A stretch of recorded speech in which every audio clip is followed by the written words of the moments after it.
Shalom, é um prazer poder estar mais uma vez contribuindo para a obra do Eterno.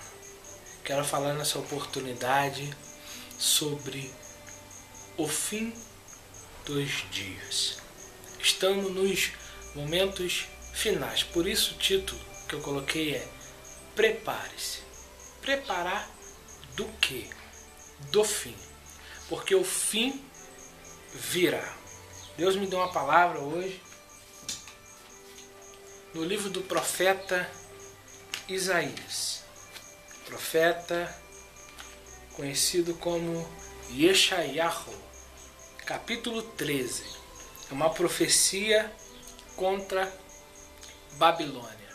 Achei interessante as palavras que Deus, o Eterno, deu a Isaías.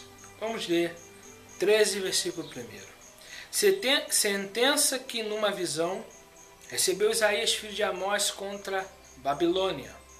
Alçai um estandarte sobre o monte escalvado, levantai a voz para eles, acenai-lhes com a mão para que entre pelas portas dos tiranos. Eu dei-lhes ordem aos meus consagrados, sim, chamei os meus valentes para executar a minha ira, os que com exultação se orgulham. Já se ouve sobre os montes o rumor como de muito povo, o clamor de reinos e de nações já reunidos. O Senhor dos Exércitos passa revista às tropas de guerra. Já vem de um país remoto, desde a extremidade do céu, o Senhor e os instrumentos da sua indignação para destruir toda a terra. Uivai, pois está perto o dia do Senhor. Esse aqui, quando diz o dia do Senhor, é o dia da vingança, o dia da ira de Deus sobre a face da terra. Mas Deus tem um porquê derramar esta ira, e ele vai explicar no livro. Pelo que todos os braços se tornarão frouxos e o coração de todos os homens se derreterá. Assombração e apoderação deles dores e ais, e terão contorções como uma mulher parturiente. Olharão atônitos uns para os outros, e o seu rosto se tornará rosto flamejante. Eis que vem dia do Senhor, dia cruel, com ira ardente e furor, para converter a terra em assolação e dela destruir os pecadores. Eu vou parar aqui. O Eterno está dizendo que vai destruir os pecadores. Então eu quero falar nessa oportunidade o porquê que Deus vai destruir a terra. Por causa dos pecadores. Mas os pecadores, eles pecam, então a causa deles se tornarem pecadores é o pecado. Então eu quero falar sobre o pecado e as suas consequências. O que significa pecado? Antes de qualquer termo que a gente deve usar, a gente tem que buscar no seu original a palavra. E a primeira palavra que aparece como pecado está no hebraico. E nós temos que ir lá procurar essa palavra. E essa palavra se chama ratá. Ratá significa errar o alvo. Em grego significa hamartia. A palavra pode ser usada para descrever uma pessoa usando um arco e flecha, e errando o alvo com a flecha. Quando é usado para descrever pecado, significa que a pessoa errou o alvo que Elohim estabeleceu para a vida da pessoa. As primeiras formas de se entender, os primeiros termos, é em hebraico e em grego. Então, em hebraico quer dizer errar o alvo, e em grego é a mesma coisa. Para você saber como que se escreve a palavra ratá,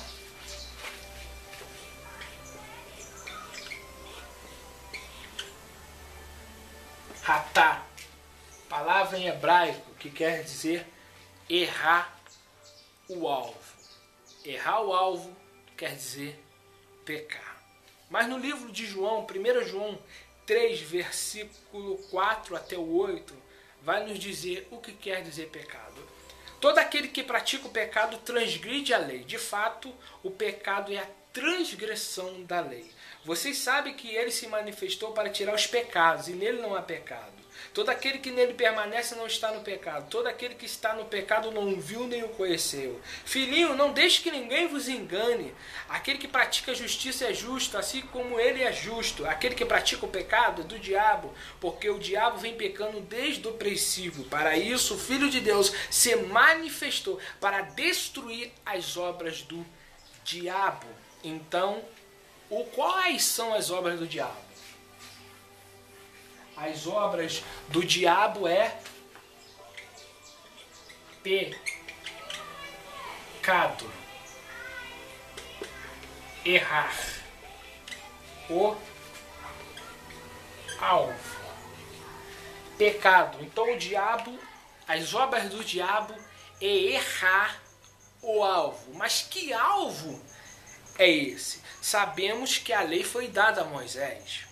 Deus deu a Moisés as leis, as tábuas da lei, para que Moisés ensinasse o povo. E esse nome, quando Deus disse, Moisés, tome aqui a instrução, esse nome é a palavra lei, que do grego vem da palavra Torá, que quer dizer instrução. Então, todas as vezes que nós erramos a instrução de Deus, nós cometemos pecado. Então, pecado é não cumprir a vontade de Deus. Pecado é deixar de fazer a vontade de Deus. Porque lei quer dizer instrução. Deus instruiu o mundo contra o errar, contra o pecado. Mas a gente não vai entender nada se a gente não começar do princípio. O princípio diz que Deus criou o mundo, criou Adão, criou Eva e colocou no Éden. E ali eles ficaram e Deus disse para ele, tem duas árvores ali, a da vida e as demais árvores. Mas no meio tinha duas, a árvore do conhecimento do bem e do mal e a árvore da vida. Todas vocês podem comer, mas não coma aquela do conhecimento do bem e do mal. Essa não coma, porque o dia que comer, vocês irão morrer. Então o diabo usou a serpente para dizer para Eva que ela não ia morrer, que ela ia ser igual a Deus. Então Eva deu ouvidos à voz do diabo e deixou de o quê? Cumprir um mandamento, a instrução de não comer. Então quando ela come, ela faz o quê? Ela erra o alvo. E ao errar o alvo, ela fez a vontade do diabo. Então todas as vezes que você peca, você não está pecando contra apenas uma pessoa ou contra a terra. Você está errando o alvo. Você está pecando e deixando de fazer a vontade de Deus para fazer a vontade de Satanás. Foi por isso que Adão e Eva, eles pecaram, porque deixaram de fazer a vontade de Deus, a instrução de Deus, para fazer a vontade de Satanás. Mas ao pecar, a transgressão da lei, porque na realidade a lei é toda a vontade de Deus. Na realidade Adão tinha essa lei no Éden, mas quando ele erra, ele perde todo aquele conhecimento, toda aquela proteção que ele tinha, e agora a descendência de Adão precisa ser instruída. Por que Adão ele não tinha a Torá? Porque Adão sabia qual era a vontade de Deus. Porque Adão viveu, teve face a face com Deus. Então Adão não precisava ali da Torá, porque ele sabia o que era a vontade de Deus e o que não era. Mas Adão, ele quando foi expulso, ele teve uma consequência aquele pecado. Todo pecado tem uma consequência. Você pode fazer a tua vontade, mas a partir do momento você tem duas escolhas: fazer a vontade de Deus, que é a santificação, a santidade, o temor, o amor, ou fazer a vontade do diabo, pecar, errar o alvo. Todas as vezes que você deixa de fazer a vontade de Deus, você faz a vontade do diabo. E todas as vezes que você faz a vontade do diabo, você se afasta de Deus. Foi o que aconteceu com Adão e Eva. Houve uma consequência. E a primeira consequência do pecado foi o homem se afastar de Deus. O pecado fez Adão e Eva ser expulso, não é apenas do Éden, mas da presença. Porque no Éden Deus ia e tinha um encontro com Adão e Eva ali. Eles, quando pecaram, eles perderam essa presença de estar de frente com Deus. Então, a primeira consequência grave do pecado é o afastamento da pessoa para com Deus. Gênesis 3,17, Deus expulsa Adão e Eva. Uma outra referência, a primeira consequência do pecado é o afastamento do homem da presença de Deus.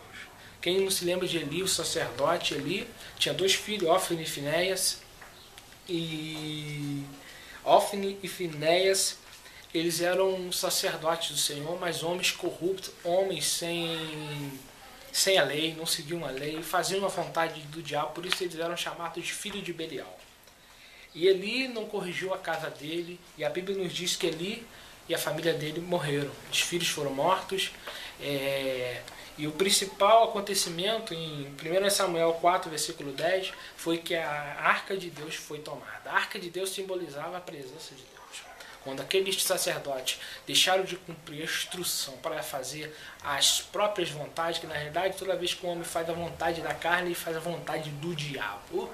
Então, eles sofreram a penalidade da arca ser roubada. A arca era o símbolo da presença de Adonai, e eles perderam a presença de Deus. Consequência do pecado: perder a presença de Deus, se afastar da presença de Deus. Todas as vezes que você peca, você está se afastando da presença de Deus. Um outro personagem que perde a presença de Deus é Sansão. Juízes 16, versículo 20, parte B. Sansão revelou o voto que ele tinha de Nazireu. E quando ele percebeu, ele já não tinha forças mais, porque o Espírito tinha saído dele. O Espírito de Deus tinha abandonado Sansão, porque Sansão brincou com Deus. Em todas as vezes que você peca, uma consequência grave ocorre. Existem pecados que têm consequências piores do que os outros. E esses pecados, o de Eli e a família dele, o de Sansão e o de Adão e Eva, foram pecados que os afastaram da presença de Deus. A segunda consequência de pecado é que pecado traz maldição. O primeiro personagem na história bíblica que pecou que cometeu um crime bárbaro, um pecado escandaloso, foi Caim. Caim matou Abel porque Deus recebeu a oferta de Abel, não recebeu a oferta de Caim. Porém, a Bíblia nos diz que ele foi amaldiçoado. Em Gênesis 4, versículo 10, Deus amaldiçoou Caim porque ele cometeu um pecado, e além de cometer, Deus tinha advertido a Caim para que ele não matasse o seu irmão, que era para ele dominar o pecado, porque o pecado estava à volta dele e era para ele dominar. E ele não dominou, não só um pecado, era uma rebeldia, um pecado consciente, um pecado avisado. Então ele foi amaldiçoado. O segundo caso de maldição por causa do pecado é o grande rei que nós conhecemos, o rei Davi. Todos falam de rei Davi. O rei Davi foi um grande homem de Deus. Mas o dia que ele adulterou com Betseba, ele pagou um alto preço. 2 Samuel 12, versículo 10, Natã, ele vai entregar uma profecia terrível para Davi. Ele diz que a espada não se apartará jamais da tua casa. Por causa do pecado que Davi cometeu, a espada nunca mais ia sair da família dele. E houve terríveis coisas. Davi, por ter cometido adultério, pagou um alto preço. Seu primeiro filho, com Betseba, morreu. Sua filha Tamar foi estrupada por seu primogênito Aminon, 2 Samuel 13:1.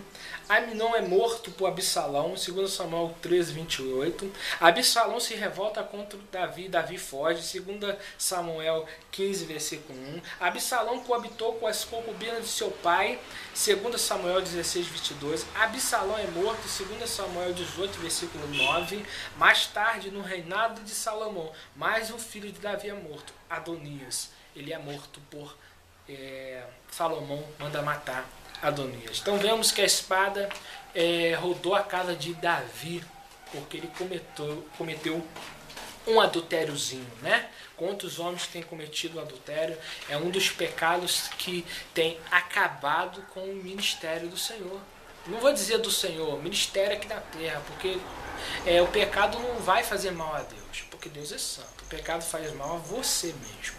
Então, Davi pagou um preço na carne. Deus perdoou, mas ele perdeu o filho que nasceu de Betseba, ele perdeu o filho Aminon, o filho Absalão e o filho Adonias, por causa dos seus pecados. E ainda ele foi fugitivo de seu próprio filho Absalão. O Absalão teve relações com as mulheres de Davi. Isso era uma vergonha tremenda. Então, o pecado traz maldição hereditária. Deus disse para Davi que a espada não ia sair da casa dele. Vemos que Deus disse uma profecia de geração, porque a espada não ia sair da família dele. Então essa é uma profecia terrível, foi uma maldição que veio para a família de Davi por causa de um pecado que ele poderia ter evitado. Ele deu brecha, então não podemos dar brecha para o pecado, não podemos adulterar. O que é adultério? Adultério é uma pessoa casada ter relações com uma não casada, ou uma pessoa se divorciar e casar de novo. Aqui eu quero deixar um ponto crucial aqui, que o casamento ele é um só. Eu não vou falar sobre o casamento aqui, em outra oportunidade eu poderia falar de casamento, que eu tenho muita coisa para falar aqui, mas casamento ele é um. Deus disse através da boca de Yeshua HaMashiach, em Mateus capítulo 19, Lavassai, que o homem se uniu à sua mulher, ambos serão uma só carne, e o que Deus uniu, o homem não separa. Lá, Teofleste que me norostai. Então, amados, Lavassai. Outro pecado que trouxe consequências às gerações foi o pecado de Salomão. 1 Reis 11, versículo 9. Salomão, por causa das mulheres estrangeiras que a Torá proibia, ele casou com 1000 mulheres. Ele teve 700 princesas e 300 concubinas, e ele cometeu na sua velhice idolatria, construiu altares a Moloque, a outros deuses, né? A Baal, Quemos, vários outros deuses. Ele cometeu uma tremenda idolatria e Deus disse para ele: por causa disso você vai perder, o reino será dividido. Não, enquanto você estiver vivo, por amor ao meu servo Davi, eu não vou fazer isso, mas vou deixar apenas 2 tribos para Judá. Então Israel perdeu 10 tribos e ficou só com 2. A descendência de Davi ficou só com 2, por amor que Deus tinha ao rei Davi. Então, pecado traz maldição. É claro que pecado vai... Eu tenho mais terceiro ponto. Eu botei em ordem aqui, eu estou pulando as ordens. Pecado traz doença. Isso, exatamente isso. Pecado traz doença. A Bíblia nos diz em 2 Crônicas 26:16 que Urias ficou leproso por transgredir a Torá, porque ele entrou dentro do tabernáculo, dentro do templo, para oferecer sacrifício, incenso, e ele não poderia fazer aquilo, e ele ficou leproso. Miriam, por se rebelar contra Moisés, ficou leprosa, em Números 12, versículo 10. Geazi, servo de Eliseu, também ficou leproso, 2 Reis 5:26, porque ele cobiçou a prata e ouro do líder do exército da Síria. Marcos 2:5, um paralítico foi curado por Yeshua, e Yeshua disse: perdoados são os seus pecados. Uma outra passagem que é fundamental para esse tópico meu, que é João 5,14. O paralítico de Betesda tinha 38 anos, que estava acamado, estava enfermo. Yeshua entra lá dentro e diz para ele: quer ser curado? Ele disse: eu não posso, não tenho ninguém que me coloque dentro da água quando a água é movimentada. E Cristo disse para ele: levanta, toma o seu leito e anda. Isso ocorreu e era no dia de sábado. Yeshua saiu no meio da multidão. Logo à tarde, mais à tarde, eles se encontraram no templo. Jesus falou umas palavras para ele que chamou minha atenção em João 5,14. Jesus disse para ele: agora que está curado, não cometa pecado de novo, pois coisa pior pode te suceder. E Yeshua disse para ele: não peque novamente. O que Yeshua disse para ele? Que aquelas condições que ele estava ali, de 38 anos, era a causa de um pecado que ele havia cometido. Alguma coisa ele cometeu de errado que fez ele ficar enfermo. E Yeshua advertiu: se tu pecar de novo, algo pior do que isso pode te ocorrer. O que é pior do que ficar 38 anos acamado? Eu só entendo uma coisa: a morte. A morte, sim, poderia ser algo que poderia acarretar sobre a vida daquele paralítico. Então vemos que o pecado traz doença no corpo físico. O pecado, não vou dizer que toda doença é por causa de pecado, mas muitas das vezes a doença pode vir como sim por causa do pecado. Mas o pecado leva à morte. Agora é o principal. Porque o salário do pecado é a morte, mas o dom gratuito de Deus é a vida eterna em Cristo Jesus nosso Senhor. Romanos 6, versículo 23. Pecado leva à morte. Algumas passagens eu tenho aqui, Números 16, 32, a rebelião de Corá, Datã e Abirão. E 250 pessoas que estavam com incenso foram mortas. E por causa da praga foram mortas 14.700 pessoas depois da revolta de Corá, Datã e Abirão. 14 mil, quase 15 mil pessoas morreram por causa da rebelião. Então pecado traz morte. Ananias e Safira, em Atos 5, versículo 1, foram mortos porque mentiram para o Espírito Santo. Diante de Pedro, já no Novo Testamento, já na Nova Aliança, eles pecaram contra o Ruach HaKodesh e foram mortos, fulminados pela presença de Deus, porque pecaram. O mundo antigo, em Gênesis 6, versículo 11, foi exterminado por causa do pecado. Sodoma e Gomorra, em Gênesis 18, versículo 20, também foi destruída a cidade de Sodoma e Gomorra por causa do pecado. A segunda parte, eu termino esse vídeo. Tchau.